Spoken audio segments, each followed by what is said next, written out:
Welcome to the top 17 stupidest tech fails of all time. So dumb, in fact, that I'd be impressed if you managed to make it through this video without wanting to smack your head against a wall. Or cook it. Because at number 17 is Hasbro's Easy Bake Oven. And the only thing that you really need to know about it is that it is an actual working oven made for children. So of course, we're gonna try it. So you rest your cake on the edge here, you push it in with this.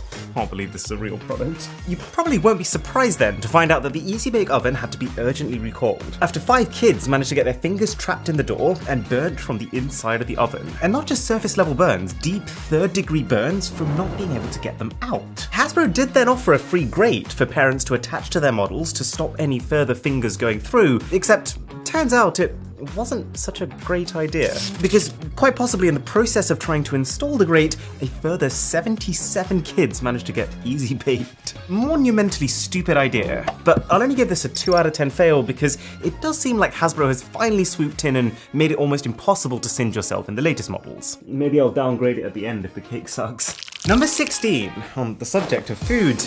Apple. Most people think that the iPhone was Apple's first ever smart device when it exploded onto the scene in 2007, but that's because they want you to forget their actual first attempt.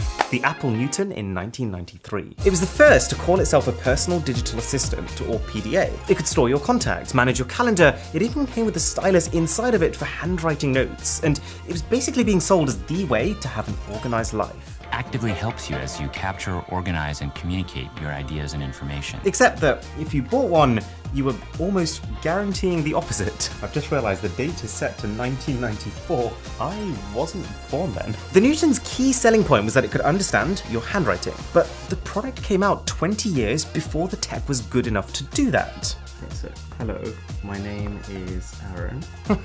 Hello, my non is Rid.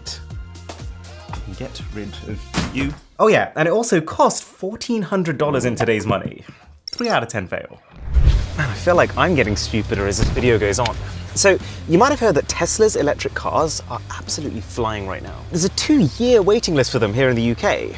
But it's kind of strange because at the same time, one of their key main selling points, their so-called full self-driving mode, is kind of a lie. See, there's a big difference between full-on self-driving and just driver assist. One actually drives the car for you, which would be a game changer. And the other just means that you sit in the same seat as normal, you pay full attention to the road as normal, and the only actual difference is that instead of holding your hands on the wheel, you just hold them slightly off the wheel, but ready to take it should anything go wrong, which, to make matters worse, has happened a lot during their public beta testing. 3 out of 10 fail. Advertising the car as self-driving, charging people extra to buy the feature, but then using the fact that it's still in beta as a cover-up for whenever there's an incident seems a little dodge to me. Now, if you spend a reasonable amount of time on the internet, there's a pretty good chance you came across the Grand Theft Auto 6 footage that recently leaked. Info leaks from big video game publishers all the time, but this one in particular was at a whole new scale. The hacker managed to acquire over 90 video files of this top secret unannounced game, probably the most anticipated game ever. He leaked hours of not yet ready to show gameplay for the world to see, which has greatly hampered the public's perception of it, while also apparently stealing the entire source code, which could be worth hundreds of millions. It's almost Grand Theft Auto. And what makes the whole thing sting 10 times more is the fact that the suspect is currently believed to be a teenager who used a smartphone to do it. Someone at the GTA security team seriously dropped the ball on this one. But there is a company with a much more consistent reputation for miscalculations. Google. In fact, Google has had so many fails over the years that there is an entire website dedicated to hosting them, and it's got over 270 entries. But Google Plus stands out as probably their biggest flop of them all. It was Google's attempt at launching a social media platform in 2011, with a unique selling point that they called Circles. It allowed you to split your friends into the various social circles that they fall into for you. Your work friends, your gym friends, your exes, so that you can then post tailored things that specifically appeal to those groups of people. This was not a good idea. It ended up being such a burden on users, forcing them to manually sort every single person they added. And then on top of that, half the time it didn't even make sense to sort people. Like, many of your close friends are going to span many of your different circles. And so you're just left with this complex web of somewhat overlapping groups. At which point, Facebook's much simpler friend system, where you could just add someone once and that's it, was far more appealing. And so when you combine the fact that their key differentiator was just a hassle, with the fact that Google Plus was late to the game of social media, failure, whilst also being late with just about every standard social media feature, like having a smartphone app that you could message people through. It's not surprising that it was also a plus-sized, very expensive 4 out of 10 failure. Do you know what never works? Celebrities using their vast amounts of money to build tech products. I mean, just look what happened with Soulja Boy when he tried to make a games console. The reality of it is, making a good tech product requires expertise and vision. Neither of which will.i.am had when he decided to make the Pulse smartwatch. will.i.am came in very strong with this product. He told us how it wasn't just a companion to your smartphone, but that this was a smartphone with its own SIM card inside of it. But the product's astonishingly quick failure was very much deserved. It's 50% the fact that it looked, and more alarmingly felt, like a handcuff, with some reviewers even saying it sliced their wrists while putting it on, and the other 50% that I don't know how he didn't see this coming, but there's absolutely no way you can do all the smartphone things you want to do on a 1.7-inch screen. It was being sold as this really slick, incognito way of keeping up to date with your life, but the reality of it was you crouched over in some alleyway, fumbling around with your oversized thumbs, trying to figure out how you were going to possibly type a complete sentence before wanting to burn this piece of junk. It was a great meme, but as a tech product, widely described as the worst thing I've touched all year. 5 out of 10. But who would have thought that the biggest smartwatch fail, potentially ever, would actually come from Apple? We all know that Apple is no stranger to luxury, and that they've always been on the premium end in terms of price, but in 2015 they really let their reputation get to their heads, when alongside their standard and sport model watches, they released the Apple Watch Edition, a line of hyper-premium $10,000 18-karat gold versions. They handed them out to big celebrities like Kanye West and Beyonce for marketing. This was going to be Apple's huge cash-in, a way to multiply their income beyond anything previously thought possible. But if you think about it for more than about 2 seconds, who wants to spend upwards of $10K on a smartwatch whose functionality, display, and battery will be instantly dated as soon as Apple releases the next model? Very few is the answer, since the Apple Watch Edition shipped in the low tens of thousands of units, which is bad for any major tech firm, but completely abysmal by Apple standards. The key thing they overlooked is that the smartwatch market is not like the normal watch market. The kinds of people who buy smartwatches are people who love tech, and someone who loves tech isn't going to sacrifice their ability to buy the next 20 Apple Watches just so they can afford one now that's a little bit shinier. Starting to smell this cake now. Quite excited to try it. Now, with all the crazy developments in AI happening every day, like that DALL-E website that can literally create any image you want by just typing it, it often feels like we're on the very brink of what's called the singularity, the point at which super intelligent AI becomes so intelligent that its actions can't be controlled or predicted by humanity. Think Skynet in Terminator or GLaDOS in Portal. But then every now and again, you just see something that reminds you, maybe we're okay for a bit. Like the Nightscope K5, the fully autonomous outdoor security robot. It was designed to scope out potential criminals with a whole suite of sensors, video camera, thermal imaging, a distance measuring laser, radar, air quality sensors, even a detector for suspicious wireless signals. And then anything it picks up, it can alert to human security guards who can then take action. Problem was, the robot was its own biggest obstacle. Like in 2016, a K5 unit deployed at a shopping center in California decided to take the law into its own hands by directly tackling a perpetrator who happened to be a 16-month-old toddler. I'm in danger! And then in 2017, a drunk 41-year-old man proved just how tough these would-be Robocops are by knocking one over in a parking lot, where it stayed, because they don't have any way of picking themselves up. You'd think that at least one of the advantages of hiring a robot over a human security guard would be that they don't get tired or feel pain. Well, not these guys. Because later that year, it all seemed to just become a bit too much for one K5, who threw itself dramatically to its death, drowning in a mall fountain. I think the Robocalypse might be a little further away than we thought. Number 9 takes the dumbness to new heights. And we're back to Apple again. In fact, of all of Apple's misfires in recent history, you could argue that none have been greater than what Apple Maps was at launch. And it's not just that it was riddled with glitches and issues, but the fact that it was based on pretty low quality geography data from TomTom led to landmarks that looked straight out of a Marvel Doctor Strange film. Not in a good way. And then even putting the sludgy, melting roads and cavernous ravines in the middle of the street aside, the app was actually sending people to places that don't exist. Like a completely made up airport in Dublin, where many users found themselves just scratching their heads. Not to mention that releasing a Maps app to the world when the software was so far from ready was were also dangerous. In Australia, police had to issue a warning to motorists after multiple people were led to a park in the middle of the outback where they were stranded in potentially life-threatening 46 degrees Celsius heat without any water supply. This is a 7, and the situation was serious enough that Apple Maps has become one of the very few times that this company has actively come out and apologized publicly. But don't worry, there's plenty of fails to go around, because at number 8 is Samsung. And not for a smartphone like you might expect, but actually a washing machine. Or more accurately, 34 different models of washing machine. And no points for guessing why they had to be recalled. Yes, explosions were involved. Specifically, there was a fault with these devices where the machines would shake so violently that the entire roof of the unit would unfasten and fly off, bruising, injuring, and taking out customers like it was some kind of planted military weapon, which forced Samsung to recall millions of units and offer a free repair to fix the loose fastening issue in the top of the unit. But even then, how ignorant do you have to be to design and test 34 different models of washing machine to the point where they're ready to go on store shelves without realizing that they're self-destructing? Number 7 is the Sinclair C5, and this thing was supposed to revolutionize personal transportation back in 1985. It was a tiny 3-wheeled, one-person bike-car hybrid vehicle with a range of up to 20 miles per charge. And yeah, that means it was electric, well before most people even thought of electric as an option for transport. And sure, while 20 miles might not sound like a lot, the idea was that it was just enough to cover most people's daily commutes in an eco-friendly, affordable manner. The Sinclair was literally $500. Designed by Lotus, powered by a Philips hairdryer, built by Hoover, and road tested by people who tried hard not to look like a pillock.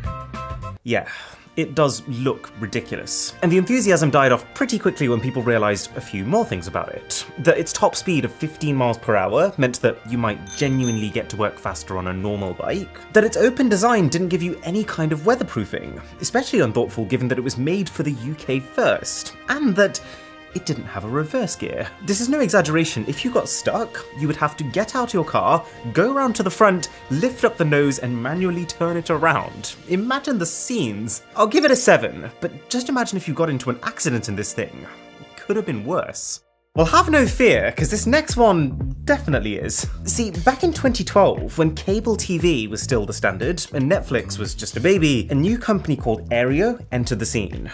And they had an idea. Many people still wanted to watch these cable TV shows, but they wanted to do so in a way that was convenient for them, as opposed to making sure that they were specifically available when that show aired. And so what Aereo did was rented warehouses, leased thousands of tiny satellite antennas that allowed them to access those cable TV shows, all the main US channels like CBS, NBC, Fox, etc., and then basically recorded them and then allowed their paying subscribers to watch those recorded shows over the internet. And this was really popular with their subscribers. This was genuinely fixing a real-life problem that people had. So how could it go wrong?